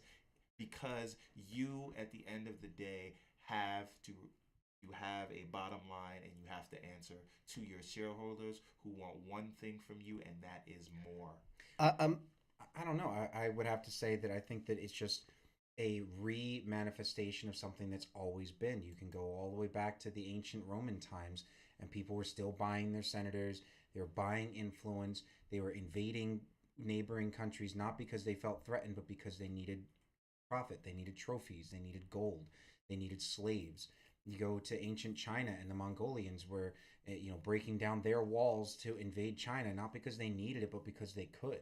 You have, the Japanese during World War II trying to take over Manchuria and the Korea and Indonesia and trying to attack the Australians because they could. It's not an end game just of capitalism, because no matter what your government or your economy is based on, there is always a human desire to take more, to get more power, to be more powerful, to be more influential. Everybody wants to be the king. Everybody wants to say that they've got thousands of people that would do their bidding without blinking an eye. Just like Donald Trump believes that he could shoot a man on Fifth Avenue and not get in trouble for it, there are people out there that look at him and say, I want that too, so he must be a good person. I don't think it's an eventuality or the end game of capitalism. I'm not anti-capitalist per se. I think it's like anything else. I think it's like any other new technology that has ever come to be. There's a moment of learning how to use it and how far it reaches. And as I mentioned before, I think we're not even 20 years into real social media in the way it became something everyone used. Like once it started getting used by parents and grandparents, I think that's when social media became what it is now. Because first it was used by kids, right? We had Napster and we had Zanga and didn't MySpace. Realize that downloading music hurt the artist. Yeah. We just wanted it. Exactly, right? And you all learn from it and you move. So I think right now what needs to happen is that this will always be a staple of our society and our culture now. Social media and the internet will never revert back or take a step back. It's just how we move forward from it now and what we learn and how we change the use of it and maybe even the consumption of it. Because I know, again, Facebook said that they're expecting people to be on it less, but maybe it's a good thing. The quality of it will be better. Yeah. So I don't think it's like a demonizing thing about service by Facebook, but we'll see. No, you're right, but it's just like with cars, right? Cars were unsafe, and then then you started regulating it, putting making people pay license, blinkers, windshield wipers, licenses, airbags. So again, you could take anything, and it could potentially be dangerous. It could potentially be bad, but at the same time, the internet, social media has moved the world further. Maybe you do feel more alone, maybe psychologically not the best thing, but it has made the world smaller in a way, and we can communicate with each other in a way we never have. We're communicating now with people, hopefully around the world in other parts, with each other in a medium that wasn't available when we were in high school, So I think it's a cool thing. It's not necessarily a bad thing. It's just it's a learning pains, growing pains. But again, when I talk about the eventuality of capitalism, like we're selling ourselves. When we're talking about legislation, when you have big money involved, who is gonna be responsible for that legislation, or who will be the architect of that legislation? When you have lobbyists and things like that that are telling politicians who need to get reelected and need their campaigns funded what laws to make and what laws to what? Laws to limit it? No, but that's why you have places, all around the country that are where the politicians are almost predominantly controlled by things like the NRA or by a powerful church group, where you've got these people that have lobbied for and have succeeded in over time convincing Republicans that only thing that works for the economy is tax cuts. So you get a $1.5 trillion tax cut. And then right after that, after saying we're going to make up for all that money with increased business and increased tax revenue, we're going to bring money back in the country, then you say, oh, well, we're kind of running a little bit of a deficit here. We need to cut food stamps, because food stamps accounts for 0.003% of the budget, but somehow it's a huge problem. It's not that we're giving up $1.5 trillion to people who don't need it. It's not that we're not collecting the monies we should be collecting on people who are still accessing loopholes that still exist in the tax code. It's not that we're putting protective tariffs on things that shouldn't be protected, have protective tariffs on them. We're telling people that the problem is the poor. We're not. So what is the administration's new proposal, though, right? Because they do want to make changes to SNAP. So this is just a small piece of welfare in general. That was a good segue, by the way. I like it was, yeah. A small piece of it. Where credit's due.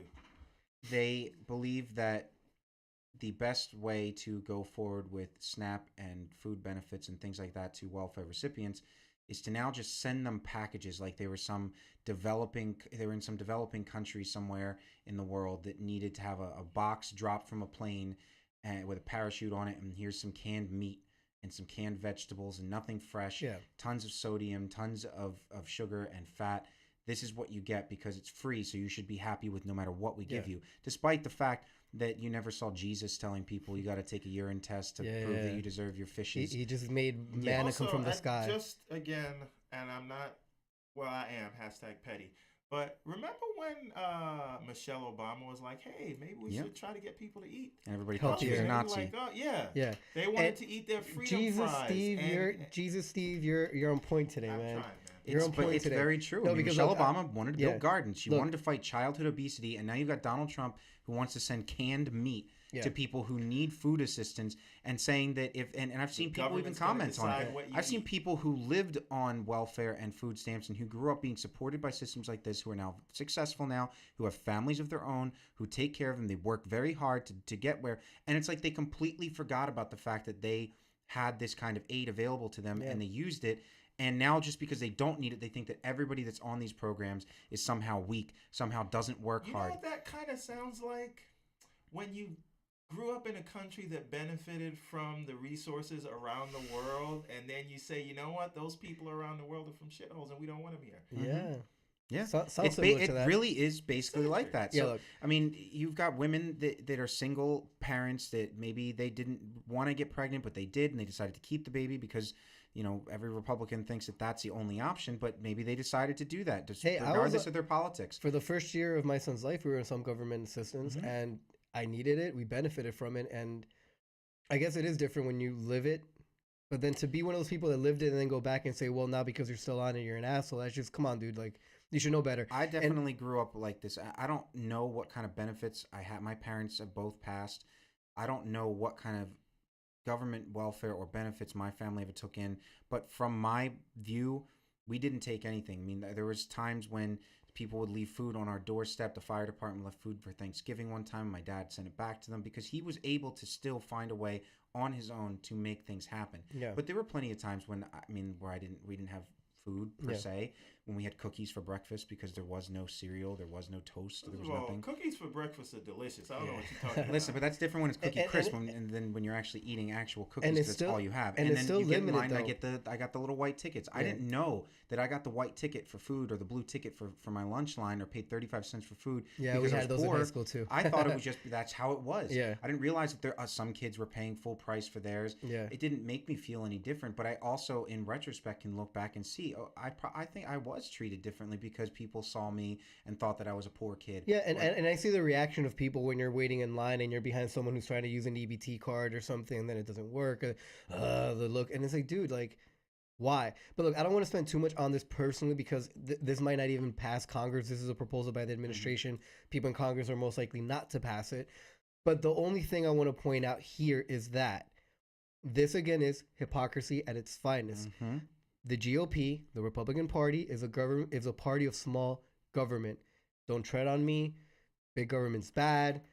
Whatever. What Trump is proposing to do now is increase bureaucracy for the SNAP program, increase the size of the government when it comes to this, and then logistically speaking, have they thought about how much it's going to cost? They're talking about saving money, right? But how much is it going to cost to go into rural America, into all these different inner cities, and go and deliver all this to all these families? Like, have they worked that out? Cost businesses that want to sell the food to how these are you going to drive into Bubba Fuckland, Montana, population 20, and drive, so I don't know if they fully thought this out, but again, it's just big government. Well, it's watch overreach, local. If this even gets anywhere in Congress, you're going to see a lot of grocery store chains, Albertsons and the Save-Ons and all that, and standing up saying, no, we need that money. And that's SNAP ours. right now is technically almost capitalist because you're allowed to use it wherever you want as long as you're sticking by the guidelines of it.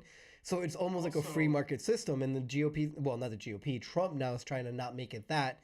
And again, no outcry from his supporters, no yell of, well, this is big government. Nothing, because it's Trump.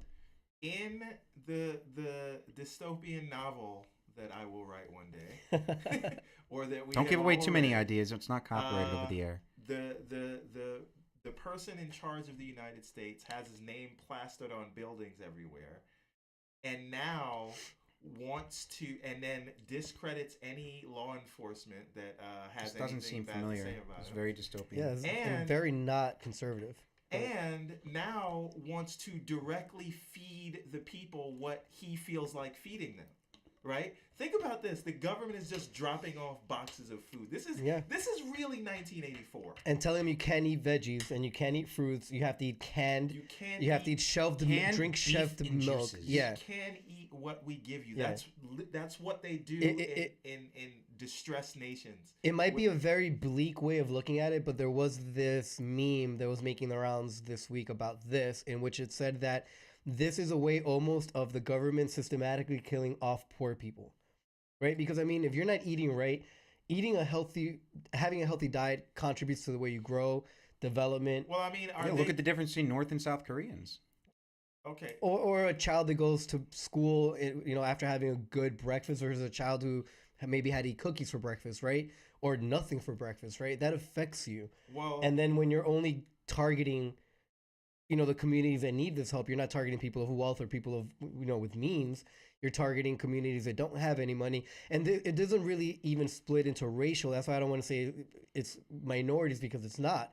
A lot of SNAP recipients are white people living in rural country. I mean, most in living in rural America or counties. Yeah, not countries.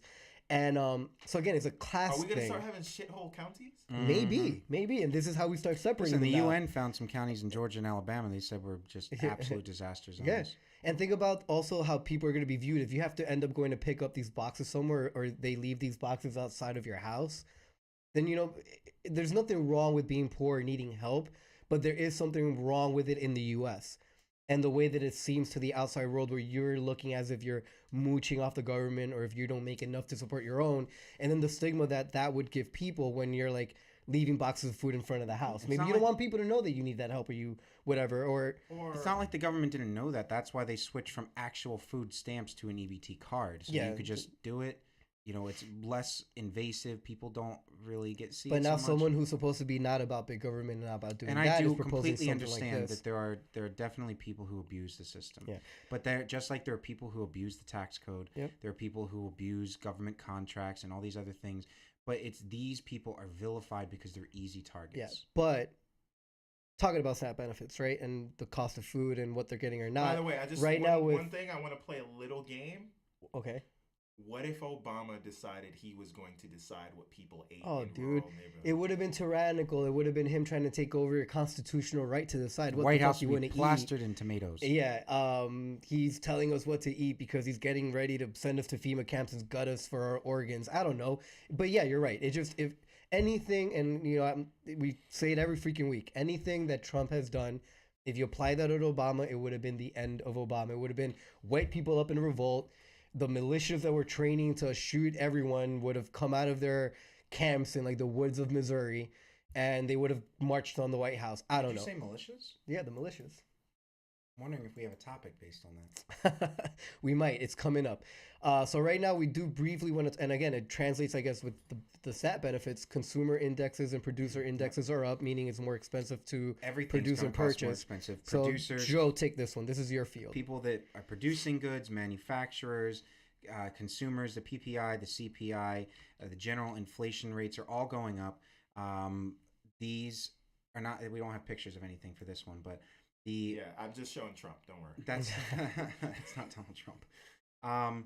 The There you price of everything is starting to go up, and so when you combine this with things like giving people boxes of food instead of giving them the ability to go purchase the food at a store and decide what they would like to eat, as long as it follows again these guidelines. Oh, I don't know what I'm doing, guys. Yeah, I'm the president or something.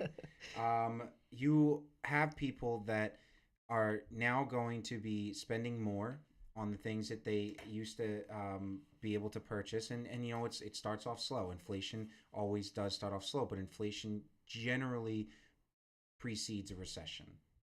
And just like we said episodes before, So you're seeing bad things coming. You're not seeing a correction. You think a recession's on the way. I think that a recession is on the way, and I do hope that I'm wrong. I hope that several episodes from now, Steve can have his first wrong on me. My first ever. I have First several ever. wrongs on you. My sir. first He just ever. doesn't admit it. You see, I've Several admitted I'm wrongs 0 for on 2. you. Listen, if I don't admit that I'm wrong, I'm not wrong. So the First thing that triggered rates to start going up was the information that wages were going up, but productivity was not following suit with wages. So when the stock market sees that, they dipped. They're like, shit, it's costing us more money. People are making money. We can't have people making money. We're the ones supposed to make the money. So that happens. Mortgage rates are going up. Market too. Of course, but bonds are not my forte. Although I do know some stuff. In any case, bonds rise opposite to yields. The Treasury Secretary Steve Mnuchin believes that a weak dollar is good for our exports. A weak dollar also translates. They were flouting around out there in Davos, right? Mm-hmm, yeah.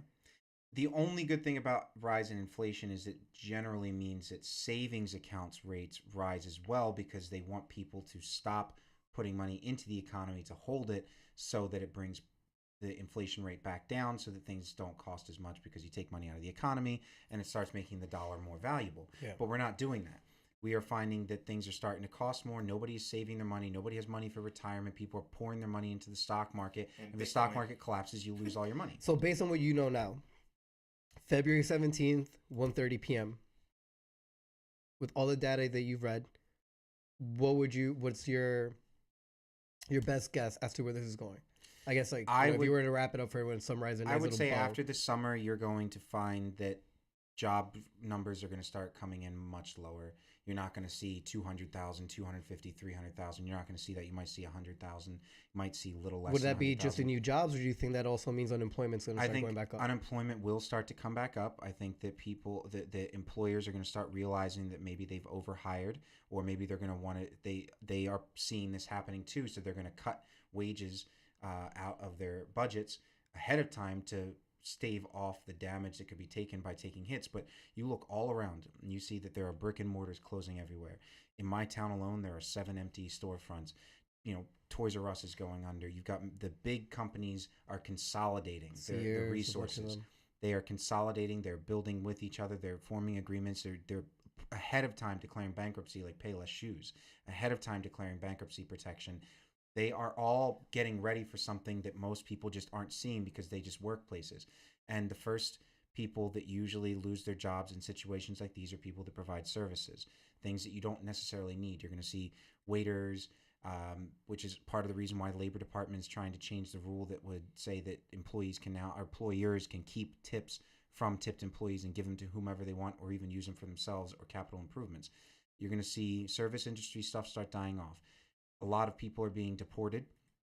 A lot of people are being taken out of the low-wage jobs that will not get filled by regular Americans anyway. Yeah. And you hope that they do, but that's going to push wages up even more because you're going to need to pay people more to do those jobs, and it's going to cost employers more to get those jobs filled by actual citizens who require benefits and all that other stuff. So history is repeating itself. History is repeating itself. Every time there's been a major tax cut, we've been followed by a recession, and even if it only lasts a couple months, thousands upon hundreds of thousands of people could lose their jobs. So pay attention, conservatives, since you think this is such a good thing moving forward. But a good high unemployment rate is good for conservatives because it means people will work for less. But Reagan did it.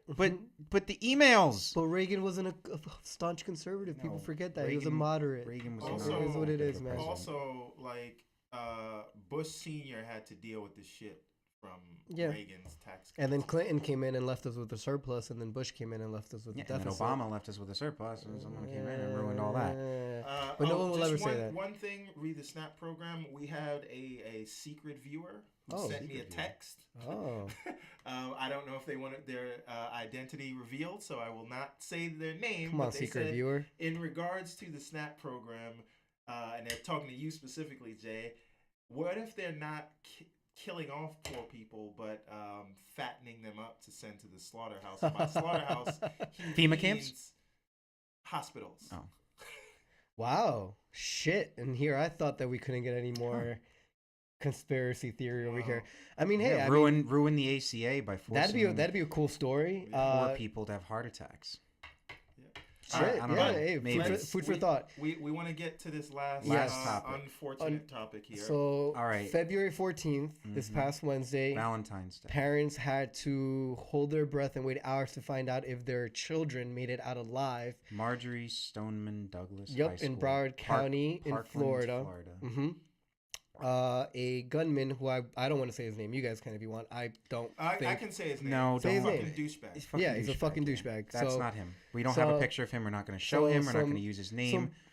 Some poor guy, some poor white guy that now the media is saying was an abandoned orphan who lost both his adoptive parents and had likes to wear psychological Make America infant. Great Again hats. Yeah, whatever.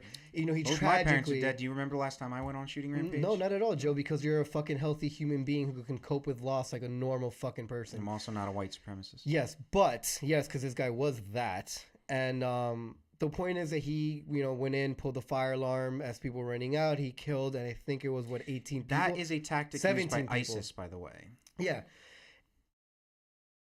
Like I mentioned at the beginning of the show, we're 3 months into this. It's episode 16, a little bit more than 3 months into this, and we've talked about It's 4 months. 4 months, and we talked about mass murder in the U.S. How many times now? 1/3 of the time. 4 times. This is the fourth. Yeah, Las Vegas, a couple other high school shootings. So. Kentucky. And now the whole narrative again is like, is it too early to politicize this? The right is saying that the left is using it, without consideration of the families to push their anti-gun, anti-Second Amendment agenda. And then the left is saying that the right is in the pocket of the NRA and they'll never do anything. And the thoughts and prayers are just that. Empty words and empty meanings that don't mean anything, don't save any children. And you can send us all your thoughts and prayers, but it doesn't mean shit as long as we don't do something about guns in our country. I don't want to go on forever, so I'm going to get my point out of the way, and then you guys can say what you have to say. If you've been watching the show enough, you know that I'm not anti-gun. I'm not. I'm actually pretty for the Second Amendment, considering that I'm consider myself the left. I'm a Democrat, but that doesn't mean that I'm pigeonholed into what that means. I am a defender of the second right to a point. Now, there are places in this country where you could be a 16-year-old, have a valid ID, walk into a gun show, and buy an AR-15. No. No. We just got a comment. We got this a while ago, but I was saving it for now from Iris. She says if at 18 or 19 you can't buy cigarettes, how come you can buy a gun? And that's where I'm going. At 16, you can't drive in some states. In Jersey, you can't, so you're 17 now. You can't join the military. You can't drink. You can't vote. There's a lot of things you can't do, but you can go and buy a gun. Wrong. I saw a video today in the morning before coming here in which Obama, in his a couple years ago, right before he left office, he was questioned by a guy who said, "Why do you want to take our guns away? Why are you and Hillary so against having Americans be armed?" And Obama said, "No, I'm not." He's like, "I'm really not at all. It's just that the narrative and the spin of the right is this: if you ever mention anything, even remotely close to regulating guns, that is spun automatically into they're infringing on your Second Amendment rights and they want to take your guns away because they want to control you and blah, blah, blah, blah, blah, whatever." I didn't know this, but the CDC isn't legally allowed by Congress to study mass shootings because of what it might mean to the NRA. I didn't know that, gun violence. I had no idea. So again, it's not that I want people to not be able to have guns. I'm a thinker that if the military and the police can have an AR-15, an American citizen could. Now, we have to take driver's ed class. We have to get licensed to drive. We have to pass a test. We have to register our cars. We have to have car insurance. And sure as hell, a 16-year-old cannot walk in without a cosigner to a car dealership and buy a fucking car.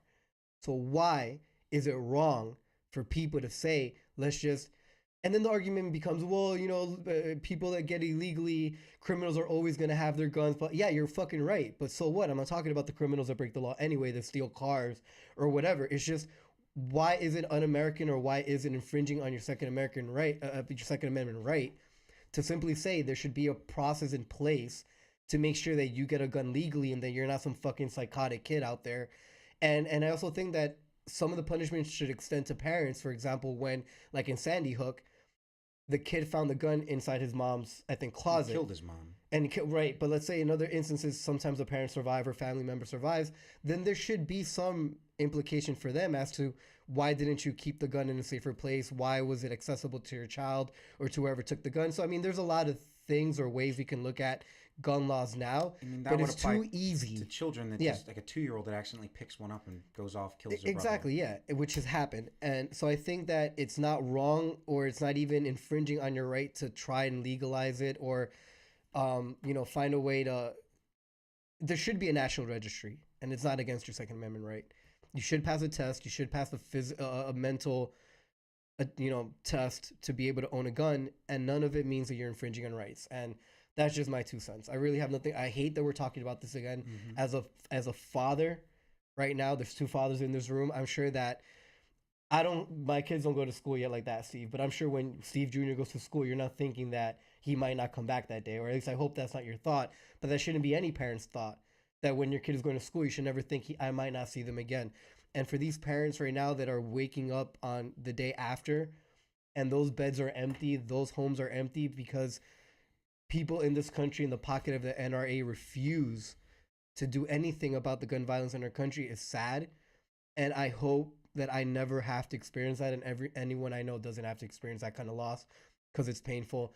And we have pictures here of heroes and the victims, and I'm gonna read. Yeah, I'll read them. yeah, Joe, you go ahead. I'm honestly, I'm done. My heart's just breaking that this shit happened again, and yeah, in America. Before I talk about, because we don't want to give any credence to the kid, the 19-year-old little shit that pulled the trigger and felt like, and now doesn't want the death penalty because he was hurting, because he was sad on the inside, and because he believed certain things, that now these other people should have to die. These 15 children and 2 teachers.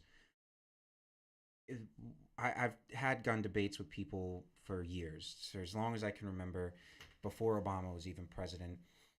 I do support the Second Amendment. I do believe people do have the right to own weapons. The main argument that people either use for why there should be unrestricted gun rights is either hunting or to protect against the tyranny of a government. And I don't recall any time in my life when armed citizens have used their weapons to defend against the government. If they did, they were arrested, they were tried with treason, or they were unless they're white farmers in Montana, they were brought up on charges of some kind of violence or some kind of insurgency. You don't see the disabled, the minorities, the seniors. You don't see anybody taking to the streets, rallying militias together to resist government taking away their rights, taking away their food, taking away their right to vote, taking away anything from them.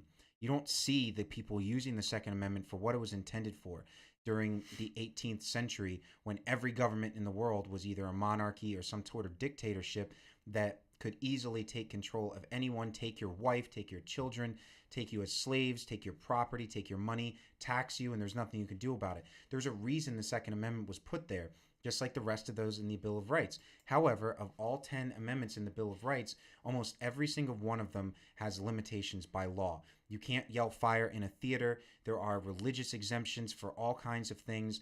You can be forced to incriminate yourself, just like you see in the Netflix show How to Make a Murderer, where you can be tricked into confessing to a crime. You can have your privacy rights violated with FISA courts, with warrants, with police that plant things on you or that just go in and take something anyway.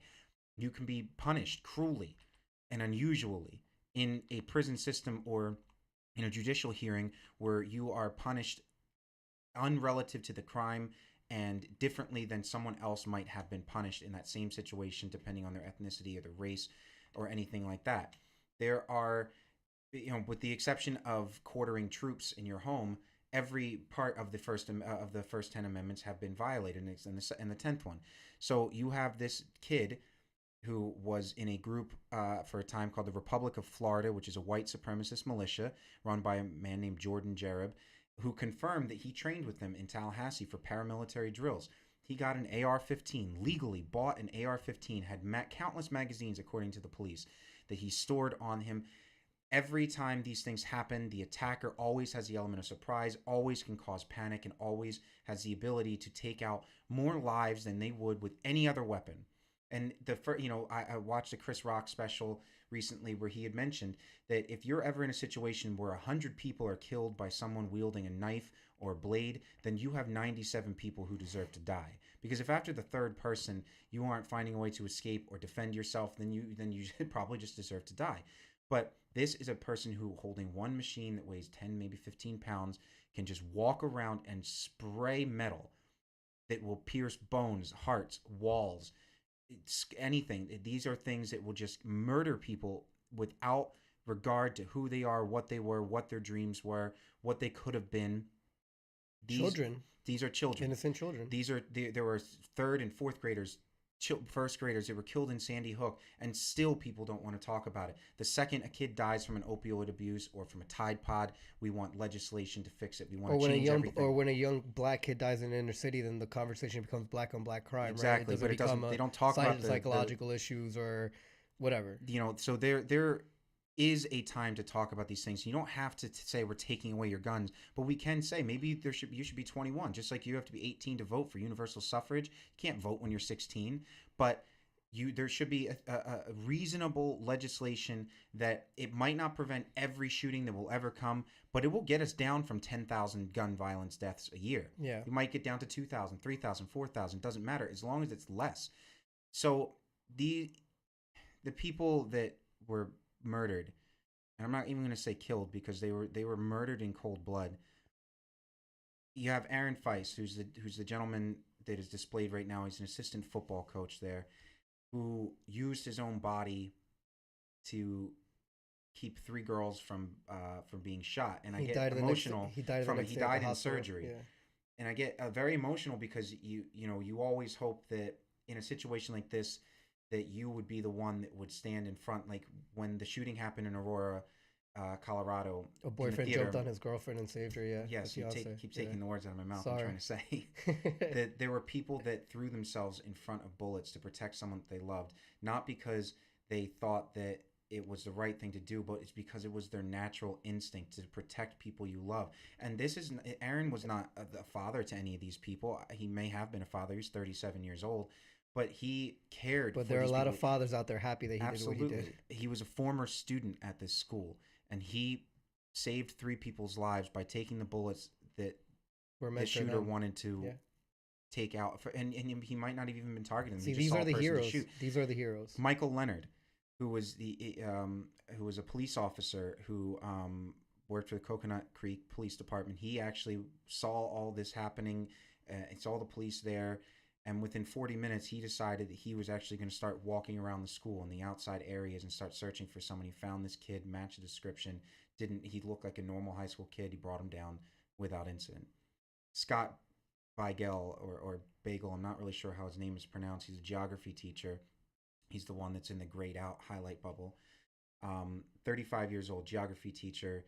He basically came up the rear and got all of these students into a classroom, took bullets, died right there in front of these kids. There was a woman, Melissa, who got a bunch of her students into a closet and kept them safe in their locked doors. She calmed them, she cared for them. And then you have people like Tommy Loren who post things on saying that people shouldn't be talking about this kind of stuff and can't even have 24 hours. Can't even have 24 hours before people start with their anti-gun owner kind of stuff. And then you have someone commenting back that I was in this closet. I heard bullets, I heard bones and blood, and I saw people die. Yeah. I'm not allowed to grieve about this. Yeah. But you have this 17-year-old Colton Hobb who got almost 70 people into a classroom. He was junior ROTC, was smart enough to think immediately grab Kevlar sheets and cover people with the Kevlar sheets so that if the bullets made it through, that they would be protected from his marksmanship class.